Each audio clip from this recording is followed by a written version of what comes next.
오늘 본문 말씀을 상고하기 전에 그 앞쪽에 있던 말씀들을 조금만 살펴보면서 본문을 상고하고 그리고 받을 교훈을 마지막으로 정리해서 나누고자 합니다. 열왕기상 22장 40절에 보면 아합이 그의 조상들과 함께 잠에 그의 아들 아하시야가 대신하여 왕이 되니라, 이렇게 기록되어 있습니다. 아합이 그의 조상들과 함께 잠에 죽었다는 이야기죠. 그의 아들 아하시야가 왕위를 계승받아서 왕이 되었어요.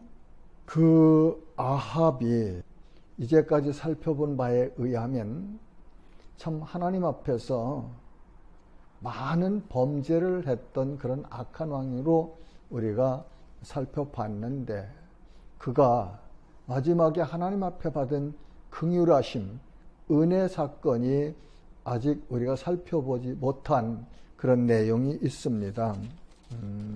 열왕기상 21장 27절부터 29절에 보면 아합이 이 모든 말씀을 들을 때에 그의 옷을 찢고 굵은 배로 몸을 동이고 금식하고 굵은 배에 누우며 또 풀이 죽어 다니더라. 여호와의 말씀이 디셉 사람 엘리야에게 임하여 이르시되 아합이 내 앞에서 겸비함을 내가 보느냐? 그가 내 앞에서 겸비함으로 내가 재앙을 저의 시대에는 내리지 아니하고 그 아들의 시대에야 그의 집에 재앙을 내리리라 하셨더라. 아멘.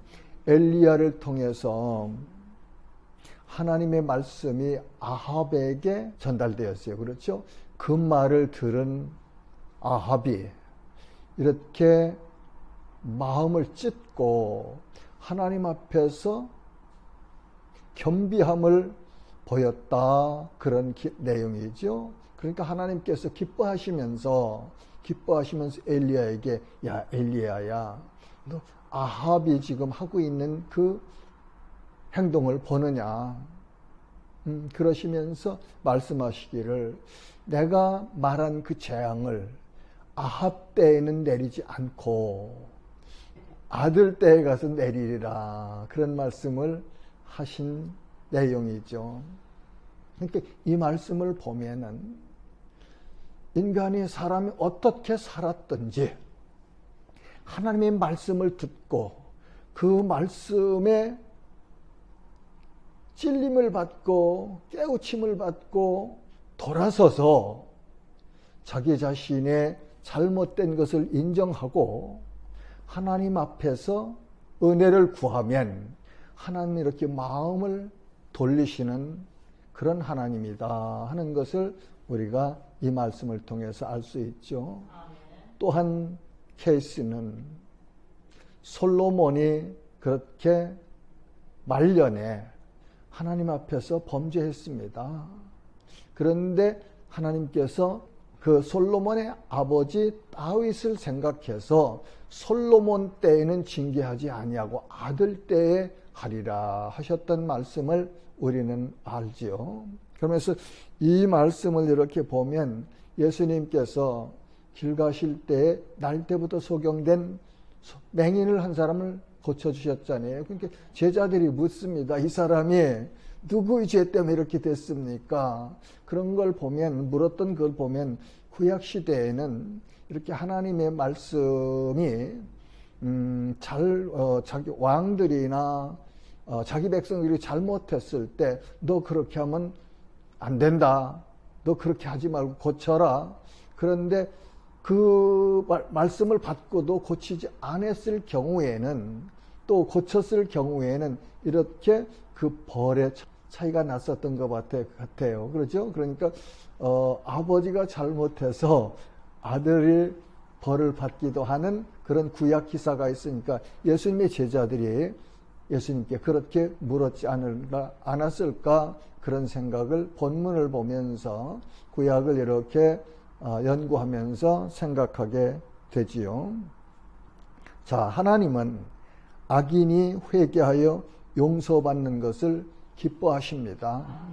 에스겔서 18장 21절부터 23절에 보면 그러나 악인이 만일 그가 행한 모든 죄에서 돌이켜 떠나 내 모든 율례를 지키고 정의와 공의를 행하면 반드시 살고 죽지 아니할 것이라. 그 범죄한 것이 하나도 기억함이 되지 아니하리니 그가 행한 공의로 살리라. 주 여호와의 말씀이니라. 내가 어찌 악인이 죽는 것을 조금인들 기뻐하랴. 그가 돌이켜 그 길에서 떠나 사는 것을 어찌 기뻐하지 아니하겠느냐. 악인이 아무리 하나님 앞에서 죄를 많이 졌을지라도 하나님의 말씀을 듣고 회개, 그러니까 곧 그 가던 길에서 돌이켜서 하나님 앞에 겸비함을 보이고 죄를 인정하고 돌아서면 하나님께서 기억도 아니하신다고 그렇게 말씀하시죠. 그러면서 하나님은 악인이 죽는 것을 기뻐하시는 분이 아니시고 악인이 회개하고 돌이켜 하나님 앞에 생명을 얻는 것을 기뻐하신다 하는 그런 내용이죠. 나는 이 말씀을 구약 속에, 구약 안에 있는 복음이다, 그렇게 생각을 합니다. 복음이 기쁜 소식인데 이거보다 더 기쁜 소식이 어디 있습니까? 그리고 우리가 아는 요나서에 보면, 요나서 3장에 보면은 요나가 그 니느웨 길 걸으면서 40일 후에 하나님께서 이 도성을 멸망시킬 것이라는 메시지를 전합니다. 하는 둥 마는 둥 뭐 대충 했던 것 같아요. 아무튼 그런데 그 소식을 듣던 니느웨 왕과 백성들이 회개했죠. 그렇죠? 회개했습니다. 그러니까 요나서 3장 10절에 하나님이 그들이 행한 것 곧 그 악한 길에서 돌이켜 떠난 것을 보시고 하나님이 뜻을 돌이키사 그들에게 내리리라고 말씀하신 재앙을 내리지 아니하시니라. 이 아합에게 하셨던 하나님의 긍휼하심, 에스겔 선지자를 통해서 말씀하신 하나님의 말씀과 요나 선지자를 통해서 니느웨에서 행했던 그 요나의 사역 가운데 하나님께서 니느웨 사람들에게 베푸신 이 용서하심을 보면 하나님은 사랑의 하나님이시며 긍휼이 풍성하신 하나님이시고 인애하신 하나님이라는 사실을 우리가 알 수 있습니다. 그러면서 그 하나님은 우리가 경외해야 할 가장 최상의 예우로 하나님을 경배해야 될 대상이다 하는 사실을 또한 우리는 알고 인정하고 그렇게 살아갈 때에 이것이 성도들이 하나님 앞에서 가져야 될 마땅한 자세다. 그렇게 정리할 수 있겠습니다. 자, 그러면 우리 본문 말씀 전에 왕하 1장 2절에 보면은 그렇게 아까 왕상 22장 40절에서 아합의 왕위를 이어받은 아하시야가 쭉 어떤 일이 있었는지를 우리가 읽은 본문 앞절에서 조금 소개를 하고 있지요. 근데 보니까 아하시야가 사마리아에 있는 그의 다락 난간에서 떨어져 병들매 사자를 보내며 그들에게 이르되 가서 에그론의 신 바알세붑에게 이 병이 낫겠나 물어보라 하니라. 아하시야가 왕궁에서 다락에서 난간에 떨어져서 다쳤네요. 그렇죠? 병이 들었습니다. 병이 깊었겠죠. 그러니까 사자들을 보내면서 에그론의 신 바알세불에게 이 병이 낫겠나 물어보라 하고 사신을 보내네요. 그죠? 가서 그 이방신에게 나 좀 낫겠나 물어봐라 하고 사람을 자기 신하들을 보낸 것 같습니다. 옳지 않죠. 그렇죠? 남유다와 북이스라엘로 남왕국과 북왕국으로 나누어 있지만 그 모두가 다 하나님의 백성들이에요. 그렇죠? 네, 이스라엘 민족이에요. 야곱의 12아들의 12지파를 통해서 이루어진 하나님의 백성들인데 왕이 자기 병이 걸렸다고 하나님 앞에 기도하지 않았고 세상 신에게 말하자면 물으러 보낸 거죠. 이걸 보면서 우리는 우리 앞에 당하는 어려운 일들이 있을 때 이 아하시아처럼 할 것인가 아니면 다윗처럼 할 것인가 하나님 앞에 무릎을 꿇고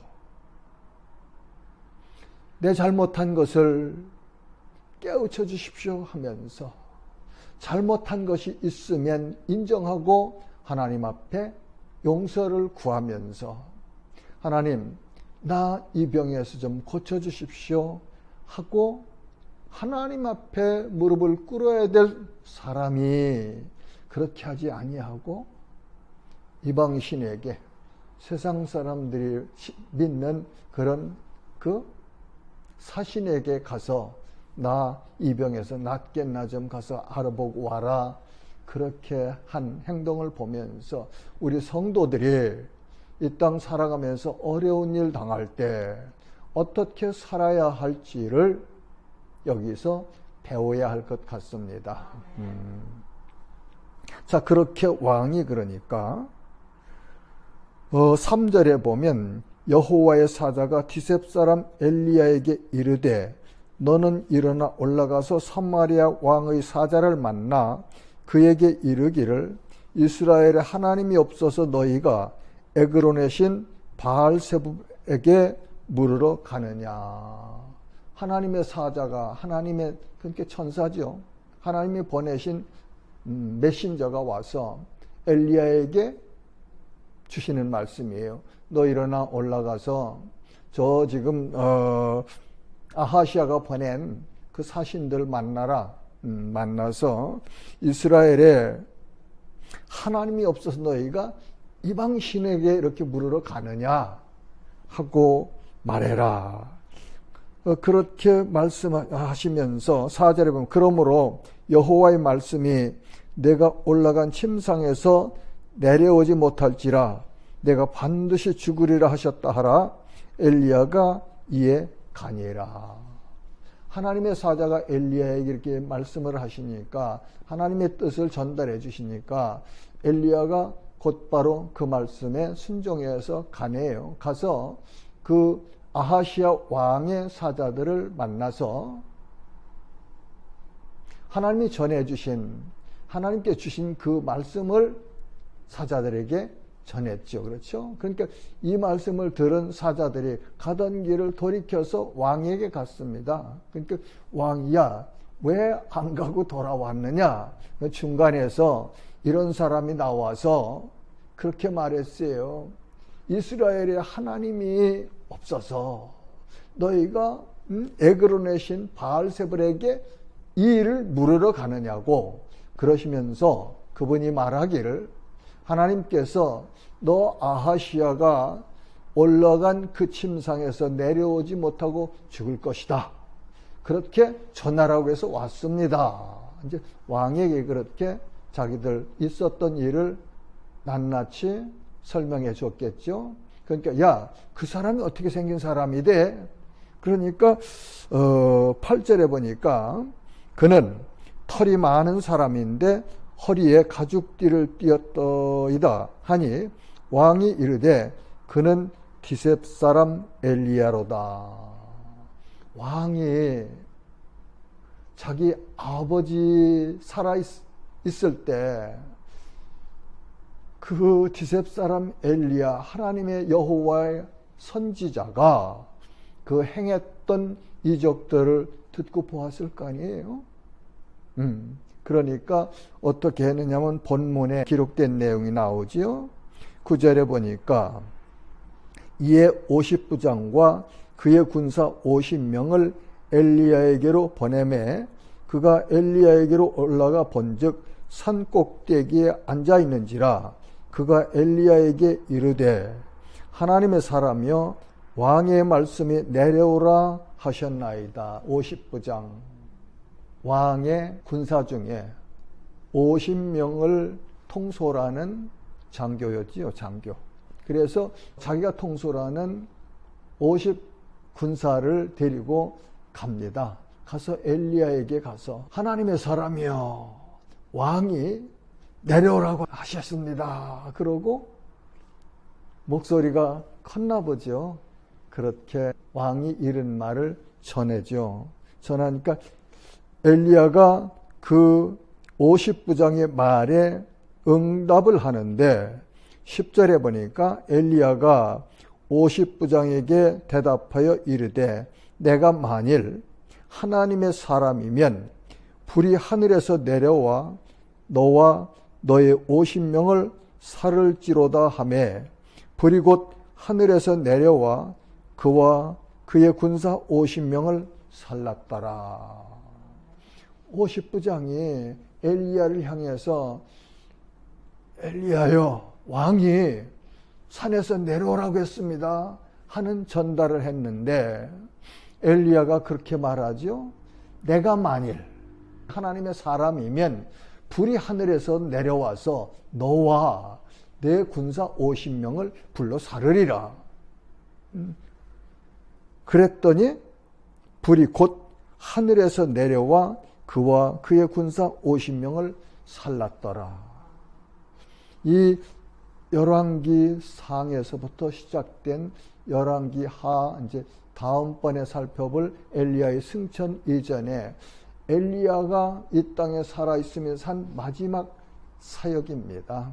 마지막 사역. 왜 이렇게 불이 하늘에서 내려와서 왕이 보낸 그 일을 전달한 50부장과 그와 함께한 50명의 군사가 불에 타야 했는지 그 자세한 내용은 저는 잘 모릅니다. 아무튼 기록된 말씀에 보니까 왕이 보낸 50부장과 그가 거느리고 온 50명의 군사가 그 엘리야 앞에서 하늘에서 내린 불에 타 죽었더라 하는 사실만 기록되어 있으니까 여기까지만 하고 넘어가겠습니다. 그 다음에 그렇게 하고 나니까 이 아하시야 왕이 또 50부장과 50명의 군사를 딸려서 엘리야에게 보냅니다. 11절에 보면 왕이 다시 다른 50부장과 그의 군사 50명을 엘리야에게로 보내니 그가 엘리야에게 말하여 이르되 하나님의 사람이여 왕의 말씀이 속히 내려오라 하셨나이다 하니 두 번째 온 50부장이 엘리야에게 그렇게 말하죠. 하나님의 사람이여 왕이 속히 내려오라고 합니다. 그랬어요. 아까 먼저 왔던 사람이 한 말은 왕이 내려오라고 합니다. 그런데 두 번째 온 50부장은 왕이 속히 내려오라 합니다.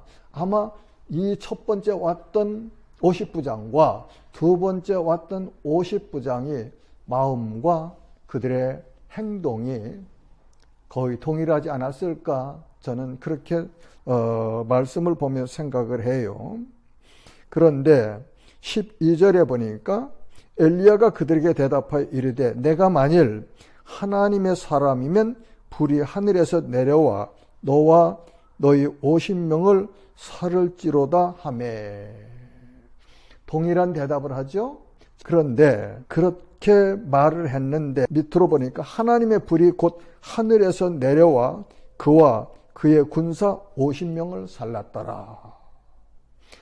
이 첫 번째 50부장과 50명을 살을 때는 불이 하늘에서 내려왔다고 했는데 두 번째 50부장과 50명의 군사를 살을 때는 하늘로부터 하나님의 불이 내려와서 50부장과 50군사를 살랐더라. 내용을 보면 첫 번째도 마땅히 하나님의 불이 내려와서 50부장과 50군사를 태운 거지요. 그렇죠? 그렇다면 이 아하시아가 보낸 사실을 하나님이 기뻐 안 하셨고 50부장을 보낸 사실을 기뻐 안 하셨고 그 50부장과 군사들이 그렇게 와서 혼자 있는 엘리야에게 왜 50군사를 데리고 와야 되며 그렇게 명령을 하듯이 그 왕의 메시지를 전달했을까? 이걸 유추해 본다면은 저는 그렇게 생각을 합니다. 이 첫 번째 50부장과 두 번째 50부장이 너무 교만하지 않았을까? 그래서 하나님을 무시하고 하나님의 선지자인 엘리야가 그 자기들이 섬기는 아하시아 왕의 아버지 때부터 역사했던 그 역사를 알고 있었음에도 엘리야를 하나님의 선지자로 대접한 것이 아니고 마치 자기가 50부장이니까 자기 밑에 있는 사람에게 대하듯이 그렇게 대하지 아니했을까? 저는 그렇게 유추를 해봅니다. 왜냐하면 세 번째 50부장이 왔을 때 엘리야가 하나님께서 엘리야에게 하신 그 내용을 보면은 그렇게 우리가 분별해 볼 수 있지 않을까 생각이 되네요. 13절에 왕이 세 번째 50부장과 그의 군사 50명을 보낸지라 셋째 50부장이 올라가서 엘리야 앞에 이르러 그의 무릎을 꿇어 엎드려 간구하여 이르되 하나님의 사람이여 원하건대 나의 생명과 당신의 종인 이 50명의 생명을 당신은 귀히 보소서. 불이 하늘에서 내려와 전번에 50부장 둘과 그의 군사 50명을 살랐거니와 나의 생명을 당신은 귀히 보소서 하매. 자, 세 번째 온 50부장은 여보 왕이 그러는데 당신 빨리 내려오래. 그렇게 안 했네요. 그러고서 엘리야 앞에 찾아가서 무릎을 꿇고 겸손하게 엘리야를 하나님의 선지자로 인정하는 거겠죠. 그렇게 하면서 생명의 존귀함 이것을 이야기하면서 전에 왔던 두 50부장과 각각 50명씩 100명 그 사람들이 불에 살한 것처럼 그렇게 하시지 마시고 내 생명과 내가 함께한 이 50명의 생명을 불쌍히 여기셔서 귀중히 여기셔서 살게 해주십시오 하는 그런 청원을 했네요. 그러니까 앞서 행했던 두 50부장과 세 번째 이렇게 파송받아서 왔던 50부장의 태도가 완전히 다른 것을 우리는 여기서 볼 수 있어요. 그때에 그렇게 하니까 여호와의 사자가 엘리야에게 이르되 너는 그를 두려워하지 말고 함께 내려가라 하신지라 엘리야가 곧 일어나 그와 함께 내려와 왕에게 이르려. 엘리야 앞에 이렇게 무릎 꿇고 있는 50부장이 엘리야에게 하는 말을 들은 하나님의 사자가 너는 그를 두려워하지 말아라. 말하자면 앞에 왔던 50부장들이 엘리야에게 두렵게 했나 보죠. 그러니까 너는 그를 두려워하지 말고 같이 가라. 그를 두려워하지 말고는 저는 두 가지 면에서 생각을 해봐요. 하나는 그 세 번째 50부장 우락부락한 그 군대 그 두려워하지 말라고 하시는 의미도 있었을 것이고 아하시아 왕 두려워하지 말고 왕 앞에 가서 내가 이르는 말 두려워하지 말고 전해라 하시는 데 의미도 있지 않을까 생각을 해봅니다. 그러니까 여호와의 사자가 엘리야에게 그렇게 말하니까 엘리야가 곧 일어나 그와 함께 내려와 왕에게 이르러 16절입니다. 말하되 여호와의 말씀이 내가 사자를 보내 에그론의 신 바알세붑에게 물으려 하니 이스라엘에 그의 말을 물을 만한 하나님이 안 계심이냐? 그러므로 내가 그 올라간 침상에서 내려오지 못할지라 내가 반드시 죽으리라 하셨다 하니라. 이게 엘리야가 이 땅에 있을 때 한 마지막 사역의 내용입니다. 병들어서 중한병에 걸려있는 북이스라엘의 왕 아하시아에게 하나님의 말씀을 전하죠. 야, 이 나라에 하나님이 안 계셔서 내가 병들었는데 하나님께 묻지 아니하고 이방신 사신에게 물으러 보냈냐? 너 그로 인해서 내가 올라간 이 침상에서 내려오지 못하고 반드시 죽으리라. 그것이 엘리야를 통해서 하나님께서 마지막으로 이 땅에 사용하신 사역의 내용으로 기록되어 있습니다. 자, 그런데 보세요. 17절은 왕이 엘리야가 전한 여호와의 말씀대로 죽고, 왕이 엘리야가 전한 여호와의 말씀대로 죽고, 저는 그래서 이 성경을 읽으면 읽을수록 선명하게 분명하게 내 마음속에 심는 것은 하나님의 말씀은 반드시 그 말씀대로 이루어진다 하는 사실을 저는 마음속에 깊이 새기고 삽니다. 그래서 이 세상이 아무리 혼탁하고 우리가 염려하고 할지라도 하나님의 계획은, 하나님의 뜻은 그분의 뜻대로 반드시 이루어진다는 사실을 알고, 그리고 살아가면 마음의 평안을 누릴 수 있습니다. 그리고 이제 이 말씀을 통해서 우리가 복음을 듣는 이 땅에 사는 살아있는 사람들이 가져야 될 교훈은 무엇인가?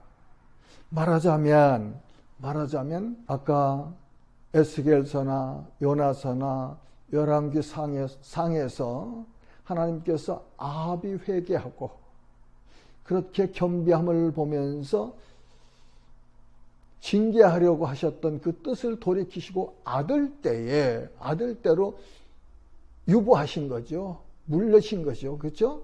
네, 그렇게 하셨고, 에스겔서에서는 악한 자가 악인이 회개하고 돌아서면 하나님은 반드시 살려주신다 하는 말씀과 그 사실을 요나서에서 지나간 역사의 기록 속에서 보면 그 니느웨가 그렇게 악해서 하나님께서 멸망하기로 작정하셨지만 요나 선지자의 회개를 외치는 메시지를 듣고 그들이 회개했을 때 하나님께서 뜻을 돌이키셔서 그 니느웨 백성들을 다 살리신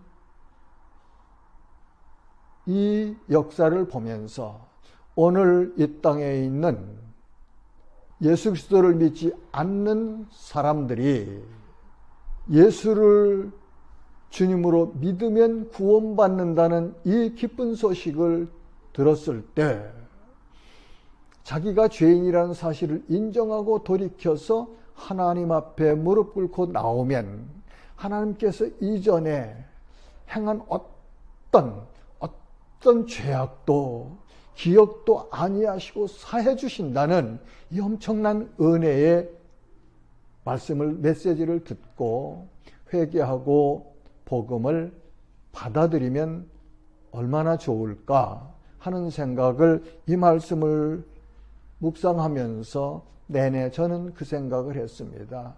구원은요, 인간이 이 땅에 생명이 있을 때만 얻을 수 있는 그런 구원입니다.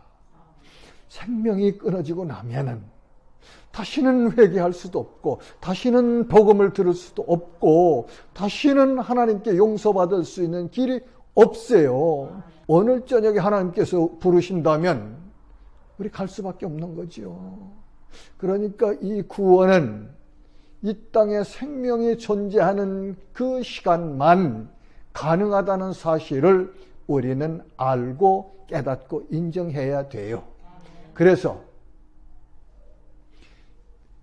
이렇게 복음을 전할 때 듣고 마음을 찢고 하나님 앞에 죄인이라는 사실을 인정하고 예수 그리스도를 주님으로 받아들이는, 영접하는, 믿는 그런 은혜 있는 사람이 이 땅에서 복 있는 사람들입니다.